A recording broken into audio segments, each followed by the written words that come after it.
Quando a gente tem um paciente com depressão, a gente quer que esse paciente, com o adequado tratamento, ele atinja a remissão, tá?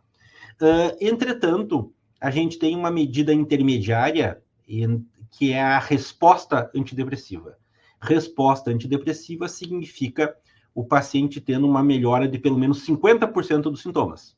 Se, por um lado, resposta não é remissão, resposta é a diferença entre o paciente estar funcional e não estar, tá? Quando um paciente ele atinge remissão, inicialmente a gente tem uma preocupação com a recaída, né, que seria uma piora, um retorno dos sintomas depressivos ainda durante o mesmo episódio, e mais tarde com a recorrência, que seria a volta da depressão num diferente episódio, tá? Quando tu tem um paciente com depressão, 50% vai recuperar e nunca mais vai ter depressão, 35% vai ter depressão recorrente e 15% não vai melhorar dessa depressão ao longo da vida. Tá? Então, depressão é uma doença séria e ela, infelizmente, cursa com ideação suicida e, eventualmente, com ato suicida, e isso pode acabar com os pacientes morrendo. Tá? Quando a gente trata pacientes com depressão, 3 a 4 pacientes em cada 10 não são respondedores ao tratamento. Então, mais ou menos, um pouco mais de 1/3 dos pacientes não responde ao tratamento antidepressivo. Tá? E algumas causas de não resposta, além de não responder propriamente, são a baixa adesão ao tratamento, um erro diagnóstico, tratamento inadequado, comorbidades clínicas, comorbidades psiquiátricas e, eventualmente, ganho secundário. Quando a gente trata um paciente, aqui eu estou dando um exemplo, o paciente 1, 2 e 3, pacientes com depressão, e para esses 3 pacientes foi prescrita exatamente a mesma medicação, aqui hipoteticamente venlafaxina. No paciente número 1, ela com a dose de 75 miligramas não teve efeito adverso e atingiu remissão completa.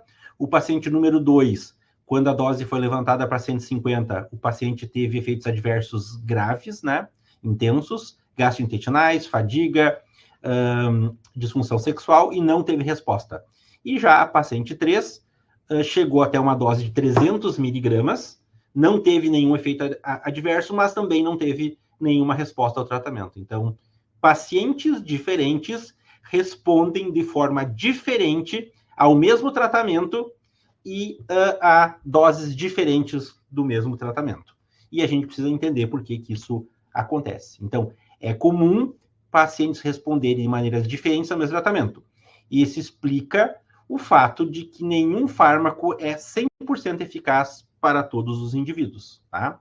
A variabilidade na resposta, ela pode ser consequência de vários fatores, como, por exemplo, a idade, o gênero, a massa corpórea, o funcionamento renal e ou hepático, o uso de terapias concomitantes, a natureza da doença, a etnia e fatores genéticos e mesmo fatores ambientais, tá? Então, a genética, ela pode ser a razão de 20 a 90% da variabilidade na biodisponibilidade de um medicamento e, por consequência, nos seus efeitos. E essa 20 a 90% depende da configuração biológica de cada indivíduo, tá? Um fármaco, uma vez que seja administrado, ele é absorvido e distribuído até o seu sítio de ação, onde ele vai interagir com enzimas, receptores, depois será metabolizado e, eventualmente, excretado. Tá?